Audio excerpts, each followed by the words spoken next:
It's also true to say that partial truths are still blinding. If the windshield of your car is covered in mud, you wouldn't be satisfied with taking a toothbrush to 1 square inch. You shouldn't be satisfied with that. Boom, boom, boom, boom, boom, boom, boom. Seven Nation Army, the White Stripes. Jack White. One hell of a guitar player, but his best songs end up being so simple. In fact, Seven Nation Army, this might be related to today's episode, but I'm going to say this factoid out there. I'm going to put this out there because it's just fascinating. Seven Nation Army, the anthem to almost an entire generation. That's this song. Boom, boom, boom, boom, boom, boom, boom. Boom, boom, boom, boom, boom, boom, boom, boom, boom. That song, they wrote in 15 minutes. They're recording a documentary on that whole album, the making of that album. And they almost didn't even record it because it's like, well, this track is not going to make it into the album. And we're just kind of messing around. You never know what's going to resonate with the world. In fact, the more competent, the more professional you might be mastering a craft, it's easy to overlook just how simple something can be. How beautiful that simplicity can be to where it resonates with a billion people. That song, amazing song, and wrote in 15 minutes, barely even documented it because I thought it was going to end up, with or without you. U2 track was in the trash, was in the computer trash because they thought that they weren't going to use it. And then it was a friend of their manager that said, no, you have to at least let this breathe. So there you go. Interesting. Is it a segue to today's episode? Let's decide at the end. And I'm going to just jump into the actual reflection for today. And the reflection is, truth is one.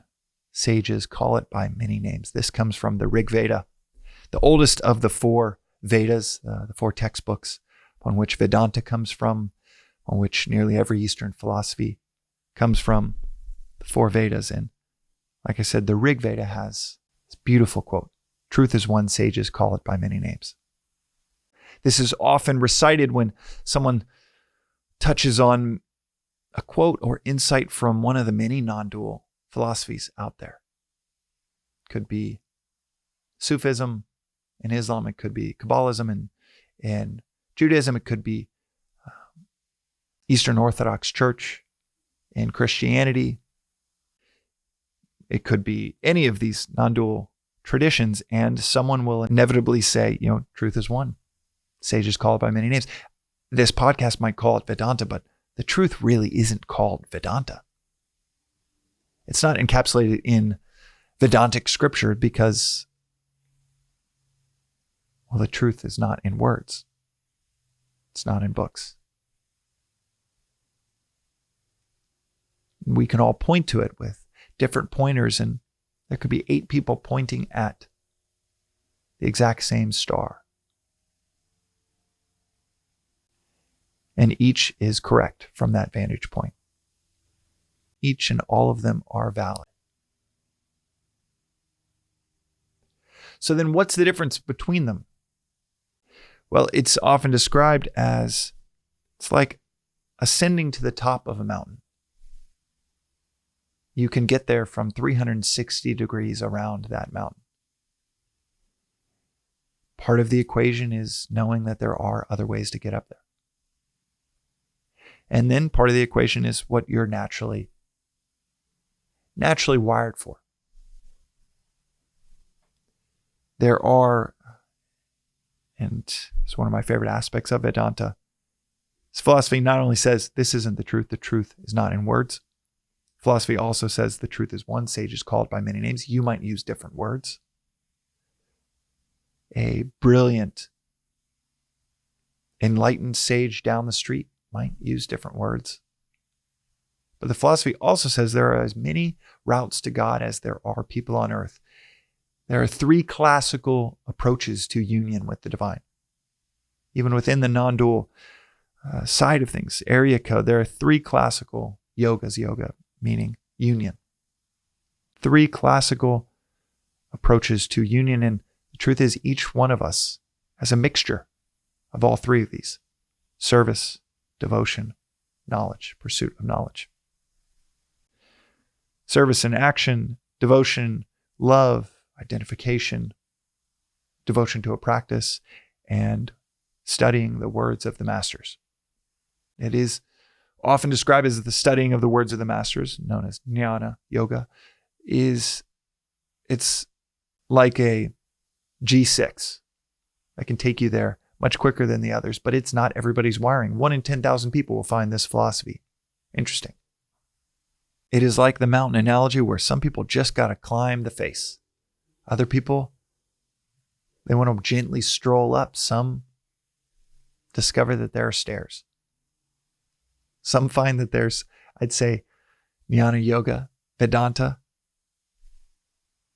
I'd say that these principles are an up escalator, where you study and reflect each day and then just find this progress happening that you barely even feel like you're participating in.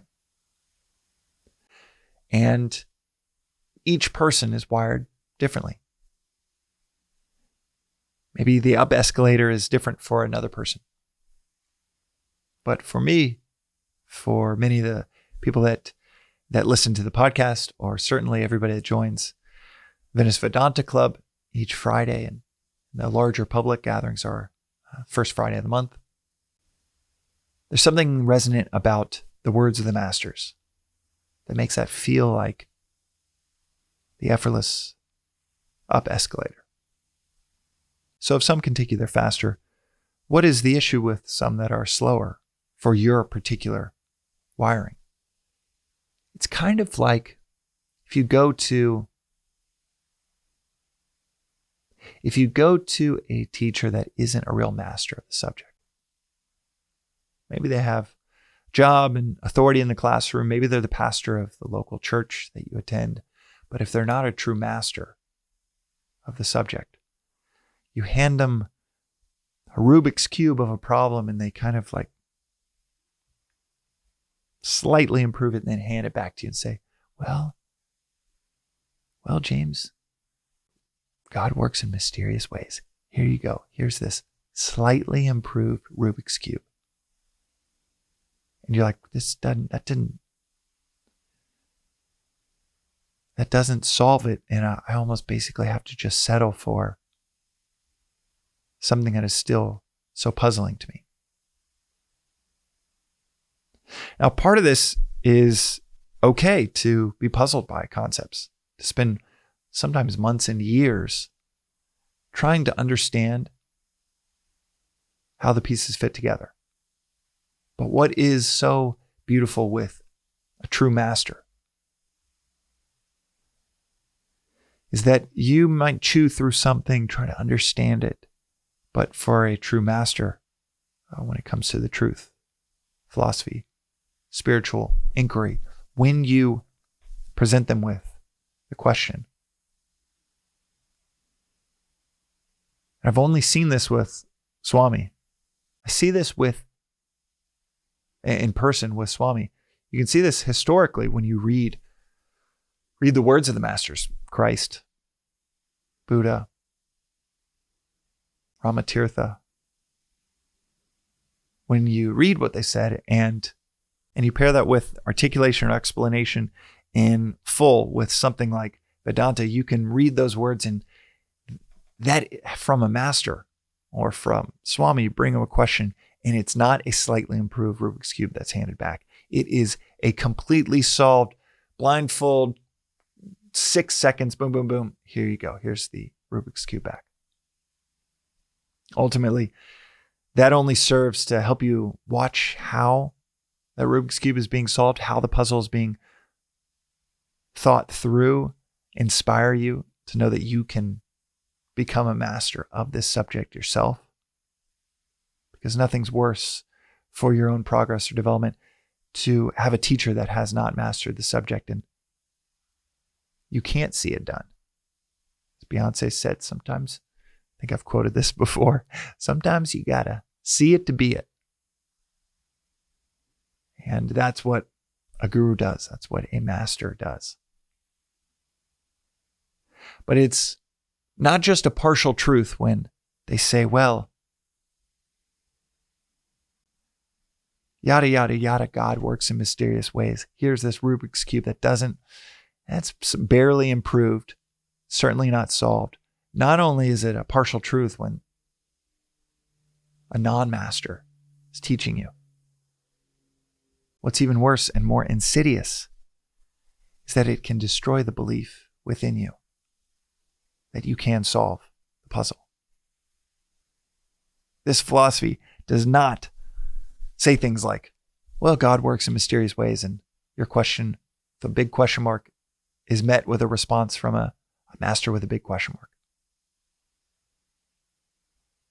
So often questions are asked and then the answer either blows you away or you knew the answer the whole time and you just needed some extra volume to say, yeah, keep going in that direction with the Rubik's Cube. And there you go. You solved it yourself. So it is true that truth, as one sages call it, by many names. But this reflection is to underscore the importance, to find and not stop looking until you find a master, either through the books they've written, the words they've delivered, or in person. And Vedanta Treatise is a great place to start to kick the tires to see if Swami is a legitimate master. But to not stop until you find that master, because yes, truth is one, sages call it by many names. But it's also true to say that partial truths are still blinding. If the windshield of your car is covered in mud, you wouldn't be satisfied with taking a toothbrush to 1 square inch. You shouldn't be satisfied with that. You shouldn't be satisfied with a quote-unquote sage, leader, teacher handing you back partially improved Rubik's Cube. Shouldn't be satisfied until you have ultimate clarity. Sometimes you got to outsource that clarity to a master and they help you along the way, but you should not be satisfied with partial truths. None of us should be satisfied by partial truths because, well, the truth is, partial truths are not satisfying. When you got those answers from a teacher of, well, God just works in mysterious ways, it was never satisfying to you. If we're honest with ourselves, those kinds of answers never satisfying. And it's not just because they're unsatisfying answers, it's because they aren't the truth.